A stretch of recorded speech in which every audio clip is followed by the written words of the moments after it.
Alors, petite mise au point, nickel. Salut tout le monde, c'est Luc de chez Bléfaille, j'espère que vous allez tous très bien. Pour ma part, la forme, et bienvenue aujourd'hui pour une nouvelle vidéo. Alors vous avez été très nombreux à avoir regardé et avoir suivi mon lancement, on va dire, dans l'élevage de criquets. Et à travers cette vidéo, je vous avais proposé potentiellement de faire un suivi d'élevage avec une deuxième, voire une troisième partie. Et donc aujourd'hui, on se retrouve pour la partie numéro 2.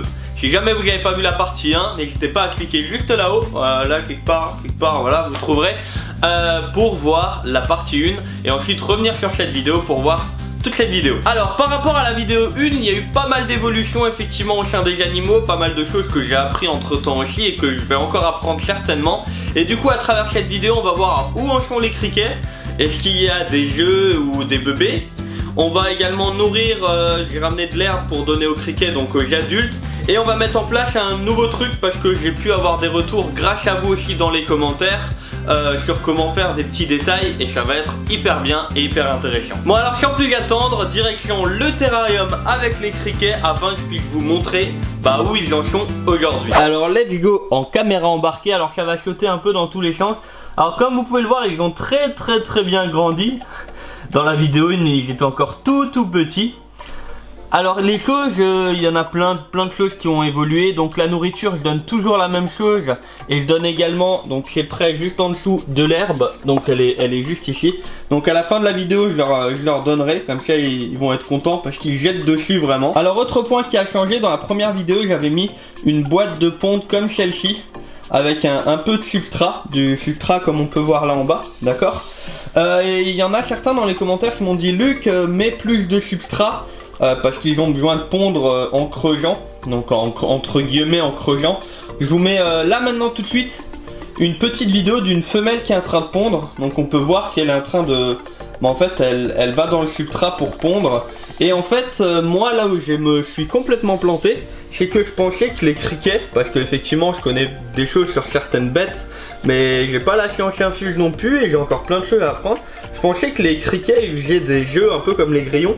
Mais pas du tout, ils font des geotech. Et des geotech, des geotech si vous voulez je connais très bien. Mais ils font des choses comme celle-ci. Alors je vais vous montrer d'un peu plus près. Donc c'est, voilà, c'est comme ça. Alors je vous fais un gros plan juste maintenant.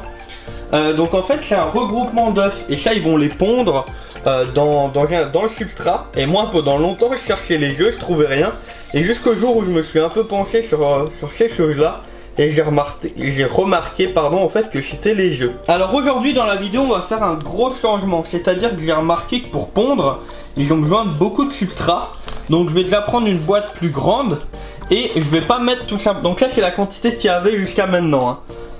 Et j'ai pas mal de femelles au final qui ont pondu au fond dans le substrat. Et c'est pas ouf je pense pour les œufs. Donc en fait je vais tout simplement remplir le bac là avec un mélange de sable. Et un mélange de terreau, d'accord. Donc de terreau, alors c'est pas du tout le bon paquet, hein, mais j'avais du terreau pour les terrariums tropicaux. Donc je vais faire un mélange comme il y a actuellement là. Là il y a un peu de fibre de coco. Et ensuite on va leur mettre, ce qui fait qu'ils vont avoir un endroit beaucoup plus grand pour pouvoir pondre. Donc il y a plus de chances qu'ils tombent dessus entre guillemets. Et plus profond aussi.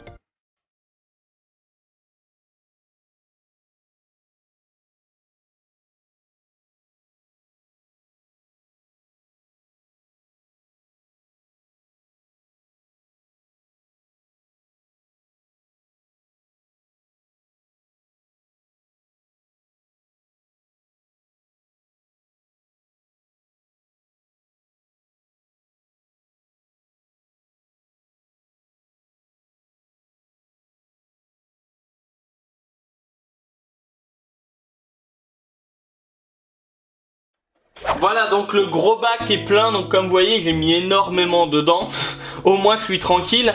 Et à peu près une fois par semaine je vais le sortir pour récolter dedans toutes les geotech. Comme ça celui-là il sera en permanence dedans. Et environ tous les 2-3 jours, je pense, même tous les 3 jours, je vais passer un petit coup pour l'humidifier, pour donner envie aux femelles d'aller dedans pour pondre, et pour justement que les Jotech soient dans un milieu chaud et humide. Maintenant, ce qu'on va faire, c'est qu'on va tout simplement s'occuper des Jotech que j'ai déjà pu récupérer, sachant que je pense qu'il y en a encore certains dans le terrarium. Il y en a encore certaines. Et donc je vais créer exactement le même milieu que ce que je viens de faire. Mais sauf que je vais le faire dans un petit bac. Et ce bac là, je vais le mettre tout simplement à incuber dans un endroit tout simplement à température dans les 30 degrés. Donc ça peut être dans la pièce d'élevage, dans un terrarium par exemple.